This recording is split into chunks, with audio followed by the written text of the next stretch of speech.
Едно си додаваш, едно пушаш. И оп, конецот овде, иглата, вамо,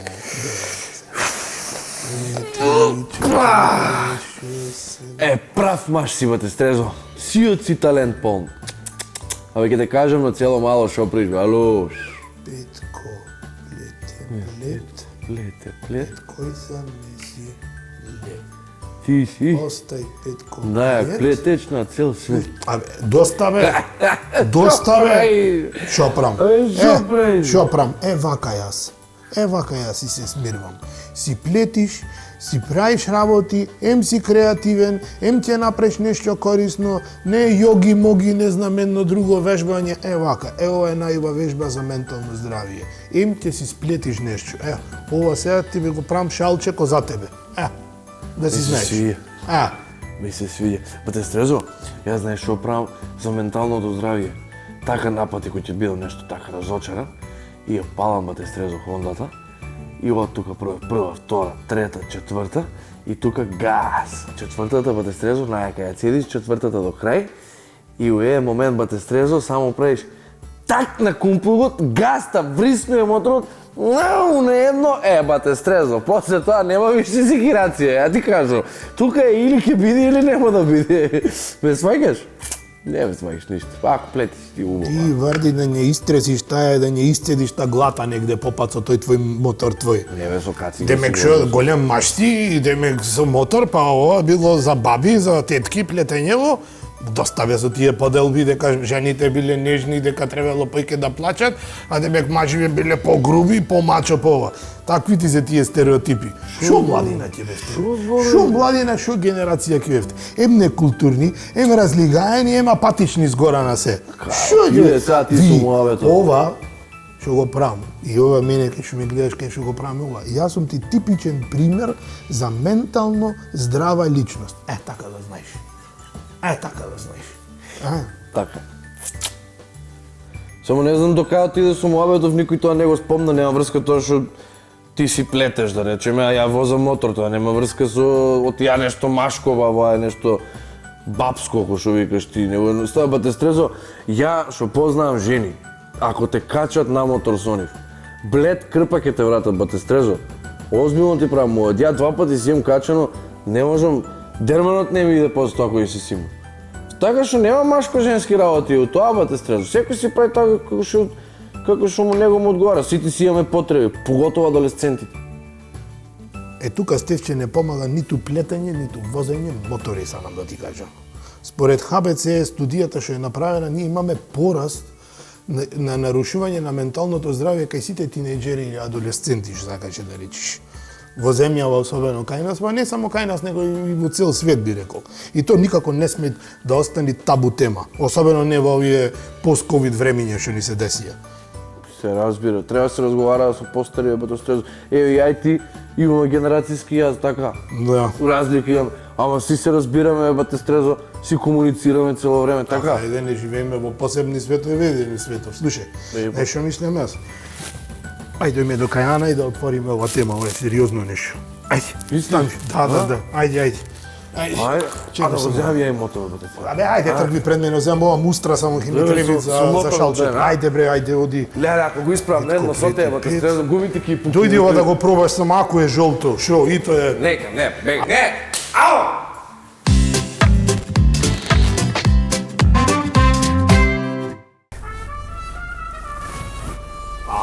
Ова ми е многува песна на ДНК.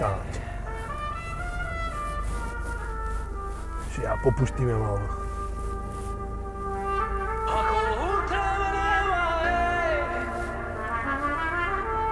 Знаеш што ми текнава? Дур сме на темава за ментално здравје. Панчо од ДНК, многу јавно кажи за неговата состојба. Да. Ги наруши сите табуа. Што викаш да го викниме? Да поправиме малце муавет? Супер соговорник. Ај сега ќе му звонам. Ај звони му јас, да знам кај живе. Еј, Панчо, здрава, Ане. Ти се спустиш пред града за еден муавет?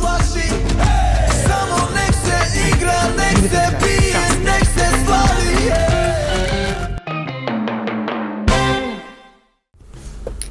Здраво, здраво. Hello! Ајде, повели седнуве. Здраво на сите. Браво. Да бидеме сигурни, нели? Така. И по прописи. Панчо, темава ни е ментално здравје и некако настрезно му дојде идејата да те поканиме за соговорник. Зошто имаше потреба да зборуваш за својата состојба и твојата ментална кондиција во јавност? Фала прво што ме поканивте. Знаеш, исклучително те ценам тебе како новинар пред се и пријател.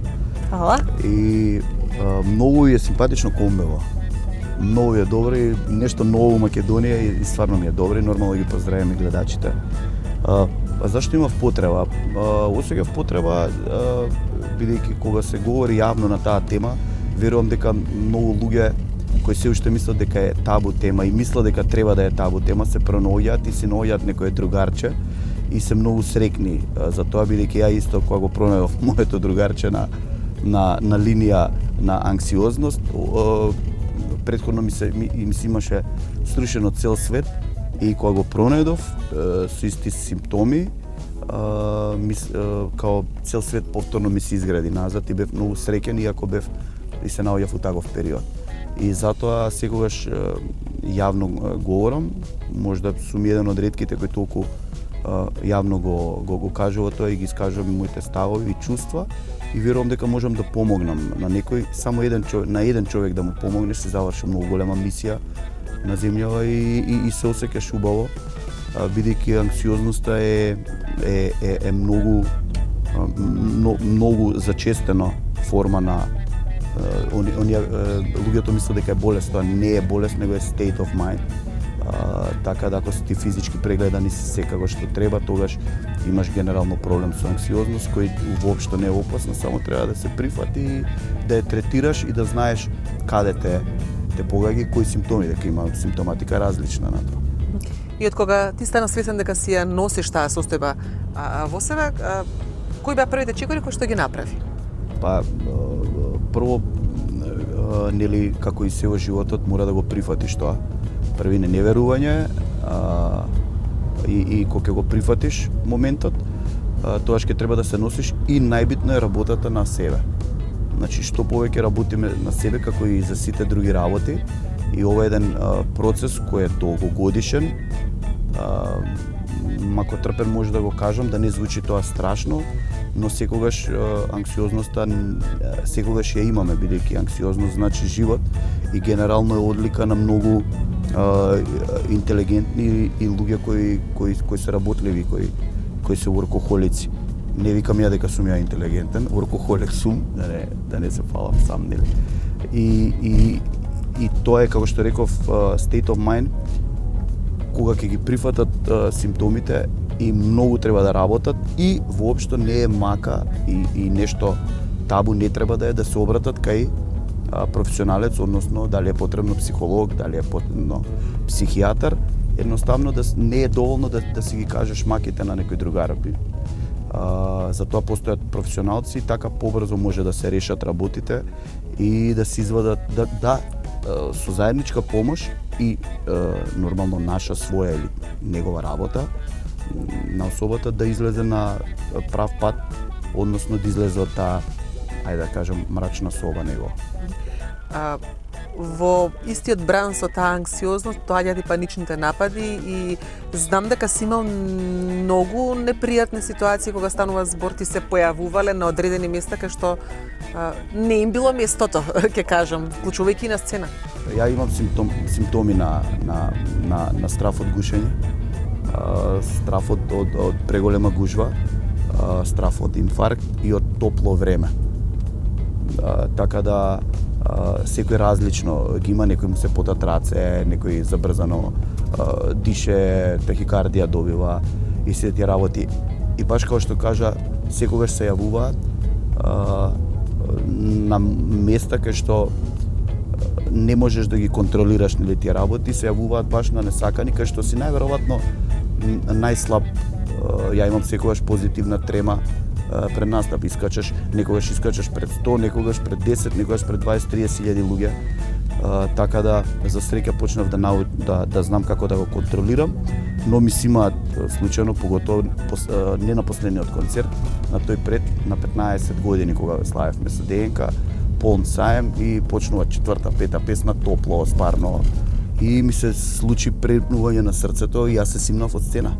Дори само им шепнав на Андреј и на пратечите. Они го знаат, запознаени се, бендот не е као фамилија. И му викам на Андреј само поразговаре малце, а тука до мене па видов дека имаше амбулантна возило, односно докторите седеа тука. Као додека нема работа и тогаш осетив некоја сигурност. Дојде и човекот кој беше задолжен стејдж менаџерот и тука имав некои наши луѓе, само као рекоа ништо не тие, дури ми рекоа бе написав на голтка алкохола, ја алкохол не пијам воопшто, нормално не се напив. Се вратив само малце, се подсмирив, не мрдав, не рипав толку и после тоа ајде го заборев. А тоа ми беше едно од најлошите искуства што ми се деси и луѓето сигурно не приметија, не знаеа зашто се симнувам, мислеа дека е можда дел од сценариото. Ама ми се има дешавано на многу други работи, кога возам во авион, не знам, надвор од земјата, навечер знае да седам и да ме фати дома некоја анксиозност и палам кола, излагам или се јавам на некој па вртиме круг, чисто само да не сум дома. Дали зборуваш за менталното здравје со поголемиот син?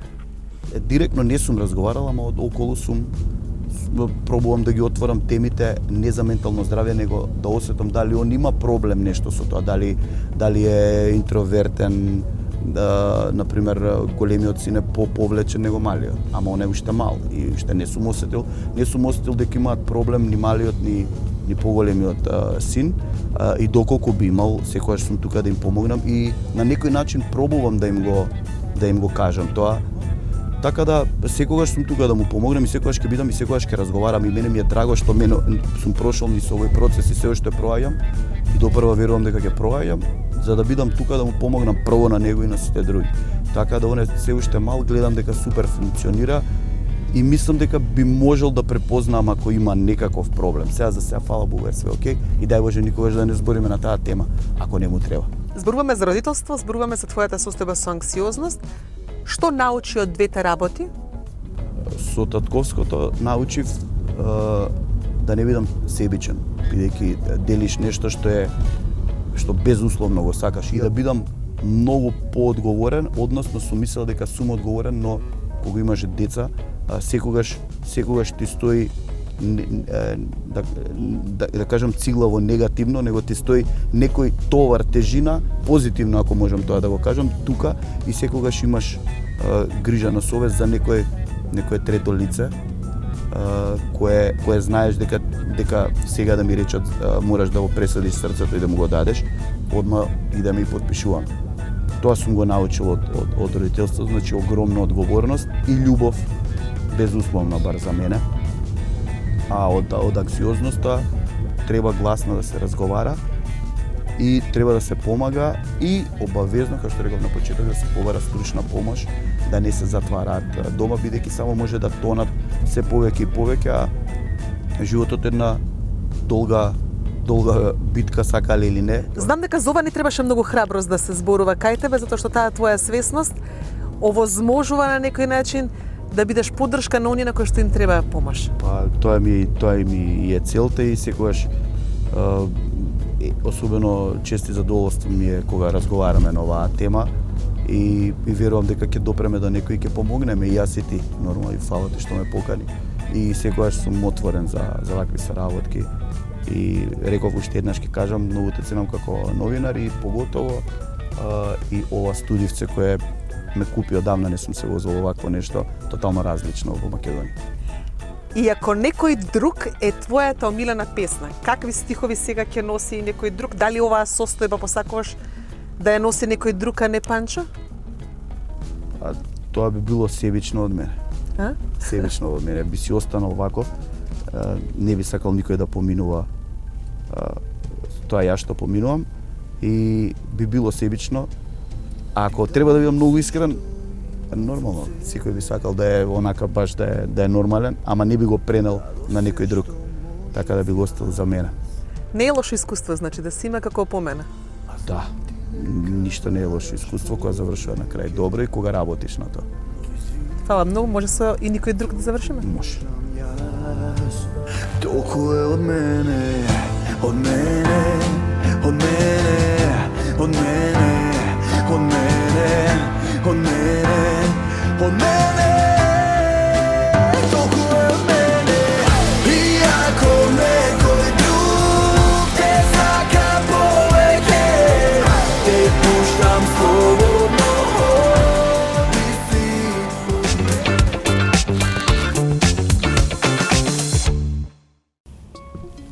Гледаш?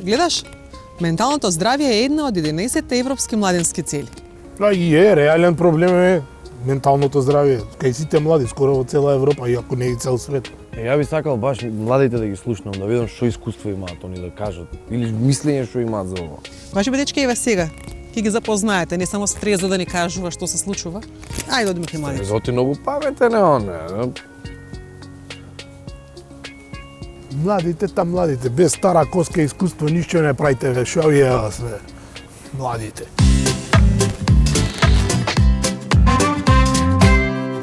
Психолог Ана, колку често учениците на вашава гимназија доаѓаат кај вас во кабинет, ви тропат наврат и велат имам јас проблем, сакам да се направам муабет со вас? Па да кажам релативно често, а последниве години би кажала дека процентот се повеќе се зголемува. Да, тоа го велат и резултатите на ХБСЦ студијата на која што работевте токму вие, каде што вели дека нашите млади од 11 до 15 години имаат нарушување на менталното здравје, имаат поголема чувствителност од некои минати генерации. Во моментов, значи тие се податоци од ланската година, над 53% од девојчиња на 15 години покажуваат депресивно расположение. Што значи дека практично менталното здравје на младите, а особено на девојчињата, е во една алармантна состојба, би рекла. Добро, можеме ли да ги наброиме факторите кои што придонесуваат за таква состојба? Па генерално факторите можеме да ги сведеме на 3. Најпрвин е економската состојба, односно квалитетот на животот во државата. Понатаму, за жал, се уште традиционалните родови улоги, каде што девојчињата се практично ставовите на младите укажуваат дека повеќе девојчињата треба да се фокусираат на тоа да се реализираат како домакинки, како мајки, а помалку да размислуваат за нивната кариера. За момчињата се поттикнува повеќе да бидат мажествени, да ги изразуваат сила и она практично позиција на мог. Значи тоа се ставови на нашите млади. И сметам дека тоа генерира и голем број на насилство, и голем број на тие родови, да кажам, дискриминации, и ова укажува на кое поле ние треба понатаму да работиме за да развиваме клима во училиштата и во општеството на почитување, на прифаќање на различностите, на инклузивност. И она што е трет фактор е општествениот контекст во кој што живееме, кој што е доста, да кажам, исполнет и со насилство, исполнет со неказливост на тоа насилство, на кое што младите го гледаат и врз основа на тоа самите формираат своји ставови и вредности. Добро, во минатото време се знаеше дека семејството е тука да пружи поддршка ако забележиме некаква аномалија во однесувањето или пак ќе се обратам кај врсниците, па ќе си најдам на соодветен муабет со другарката, или пак на крајот на денот училиштето, мојата наставничка, мојот класен раководител, па на крајот и психолошката и педагошката служба. Се тие модели се уште постојат како опција за младите или пак ги заобиколуваат? Значи, секако дека овие младите, децата и младите во семејството наоѓаат најголема поддршка и таа е некаде околу 75-80%. Со тоа што и тука постојат тие родови разлики. Например, повеќе мајката е ја чувствуваат децата како системна поддршка, отколку да се обраќаат и да разговараат со таткото за нивните проблеми и за она што им се случува во животот. Сега, во однос на училиштето, значи имаме исто така значајни резултати, затоа што во училиштето, како што расте возраста, така опаѓа она што значи го сакам школото, што такво е прашањето. А истовремено со возраста растат обврските. И тоа практично тие се поклопуваат едно со друго. Колку повеќе нашиот образовен систем децата го чувствуваат како Товар? нешто што е товар, толку помалце се чувствуваат задоволно и среќно во училиште. И ова е исто еден показател дека нешто мора да менуваме во наставните планови и програми, во организацијата на наставата, затоа што децата треба во училиште да се чувствуваат сигурно, прифатено, убаво да се чувствуваат. Децата се охрабруваат да зборуваат отворено за тоа што чувствуваат и како едноставно се носат со одредени ситуации во животот. Во училиштата системски треба да се работи, не може еден школски психолог, нели сите проблеми на сите деца да ги реши, туку може тимски со поддршка на наставниот кадар и на менаџментот, со вклучување на родителите, само во тие услови може да имаме успех и да поддржиме деца. Јас би сакала да немаме искуство во нашата земја како што беше оно искуство од гимназијата Корчагин или пак искуства за кои што сведочиме како информации во регионот.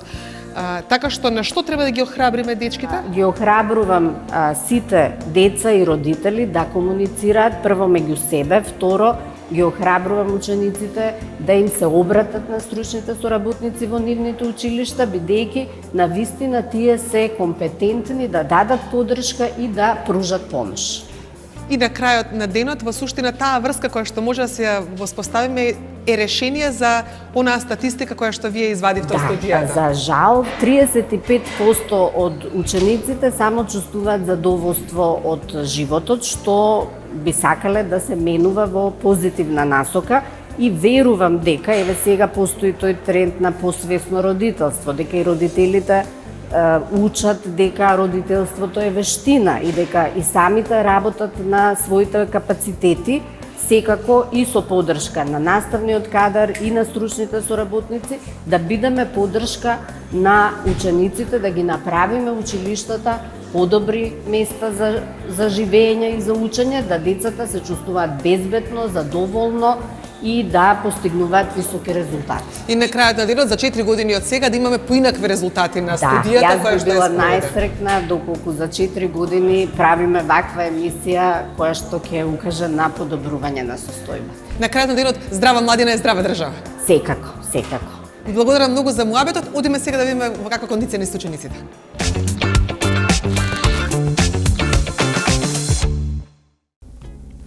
Не, дефинитивно нема потежок период од тоа да си тинејџер. У тој период што ти се врти у главата, никој не знае. Факт. Среќа што ја имав со кого да си поразговарам, си имав човек што можам да му верувам, да му се доверам, да ми каже совет. Добро бе, не секој го има стреза во својот живот. Затоа е многу битно да се формира национална стратегија за ментално здравје кај млади, со која што ќе се биде поддршка и помош на младите луѓе. Иницијатор за формирање на таа национална стратегија е пратеничката Моника Зајкова, знаеш? Не се знае. Ај сега ќе одиме кај нејзе.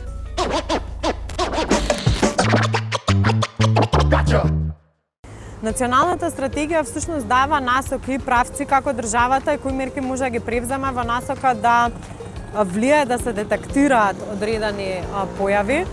Тука и депресијата, напомената, анксиозноста, бидејќи ние многу малку обрнуваме внимание. Ние не знаеме кој човек се бори со анксиозноста, бидејќи тоа се сосема нормални луѓе кои што нели си имаат други стравови. Оди во таа насока и во насока на менување на законската регулатива. Во моментот Македонија не може да воопшто не ни третира психотерапијата и психолошката поддршка никако како поим. Да не говорам, да, атрактивно е меѓу младите да посетуваат психолог, меѓутоа голем дел од нив ја немаат можноста да посетат од финансиски причини. Некои земји тоа го направиле на начин што регулирале одреден број на бесплатни психолошки терапии во државните клиники. психолозите во училиштата мора да се стават сериозно во функција на задачата која што имаат. Да, не зборам генерално за сите, но ние имаме училишта каде што психолошката служба, педагозите и психолозите како служба воопшто не ја вршат намената за која што имаат.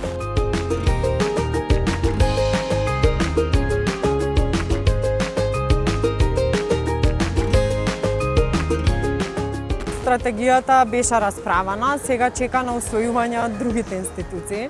Она што парламентот понатаму може да го направи и го прави е анализа на законите од земјите во регионот, со цел да се види кое може најсоодветно решение да се имплицира тука.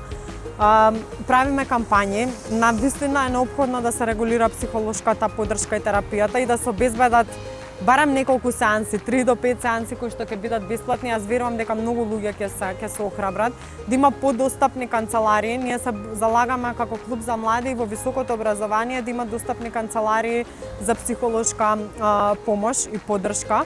Иако со голем дел од студентите со кои што сме разговарале, и таму се осеќа она табуто да биде надвор од универзитетот, да не ме видат врсниците дека влегувам таму. Така да имаме уште многу работа и многу сериозни разговори, бидејќи видите сега ние го третираме од областа на младите. Меѓутоа, факт е дека и повозрасните се соочуваат со истите борби и предизвици во општественото живење. Јас во една емисија напоменав истото и за бремените жени или трудниците. Знаете, и таму никој не обрнува внимание, така да и системски мора многу да се обрати внимание. Националната стратегија е само еден сегмент кој што ќе ги даде контурите како понатаму државата да се движи во ова поле. Но разговорите и постојано говорење на темата мислам дека е клучно за да се алармира дека навистина ни е потребно сериозно да се занимаваме со ова. Да, јас разбирам дека секогаш има нешто што е приоритет, меѓутоа поприоритетно од тоа да градиме здрави нации, да живееме во здраво општество, мислам дека не постои.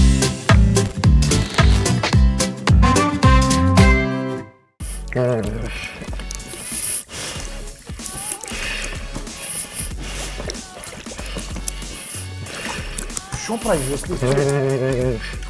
Осте, што правиш? А паше? Што правиш? Дишиш? Деме, кам ти стресно дишење, деме, за подобрување на менталното здравје дишење. Пливање, ајде да видам како пливаш. Ајде да видам. Од лабоко. Така. Пливај, паптај со рацете. Паптај побрзо, бе. Паптај побрзо, види го што било. Така, Делфин, кој Александар Маленко. Ајде, долу со глатат. Ке го кај целува, ајде уште малку. Ајде побрзо. Побрзо. Види го. Че? Ај море види 100 метра останаа. Остевче.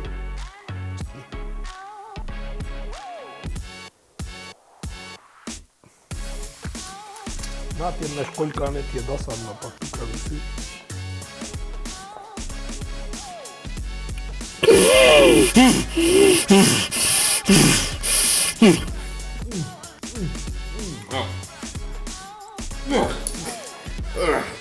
Па се стрезо!